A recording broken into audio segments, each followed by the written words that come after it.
తిరుమల తిరుపతి వెంకటేశ్వర స్వామి లాంటి model hotel. ఇది రాయుడి గారి మిలిటరీ హోటల్ అట. పక్కా మిలిటరీ, పక్కా ఫైన్ డైన్. ఇది ఆ హోటల్. అంత పవిత్రమైన తిరుమల తిరుపతి నమూనాతో పెట్టిన నీ హోటల్లో మాంసాహారమే పెట్టడం తప్పు. అక్కడికి వచ్చిన వాళ్ళు ఫొటోస్ ఎలా దిగుతున్నారో చూసారా? కాళ్ళకు చెప్పులు కూడా తీసేయట్లేదు. ఎవరిచ్చారు నీకు ఈ హక్కు? మళ్ళీ తప్పే కాదు, చాలా గొప్ప సేవ చేస్తున్నట్టు, ప్రతి ఒక్కరూ నిన్ను పొగుడుతున్నట్టు, ఆ పొగడతలతో అసలు తబ్బిబ్బైపోతున్నట్టు మాట్లాడుతున్నావు. హైందవులంతా ఎంతో గొప్పగా భావించే కలియుగ వెంకటేశ్వర స్వామి తిరుపతి నమూనాను పెట్టి నేను తప్పే చేయట్లేదని మాట్లాడుతున్నావు. ఇది పిచ్చి కాకపోతే, పైత్యం కాకపోతే, డబ్బులు సంపాదించడానికి ఒక పద్ధతి కాకపోతే ఏమంటారన్నా? మనమే మన ధర్మాన్ని దెబ్బతీసే విధంగా ప్రవర్తిస్తుంటే పక్కనోడు చెయ్యడా?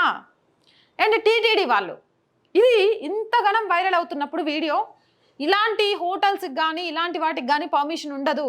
ఇది టీటీడీ తిరుమల తిరుపతి యొక్క పవిత్రతను, అలాగే అక్కడ ఉన్న ఆహ్లాదకర వాతావరణాన్ని దెబ్బతీసే విధంగా అవుతుంది. ఇలాంటి పర్మిషన్స్ లేవు అని దానికి నోటీస్ ఇచ్చారా హోటల్కి?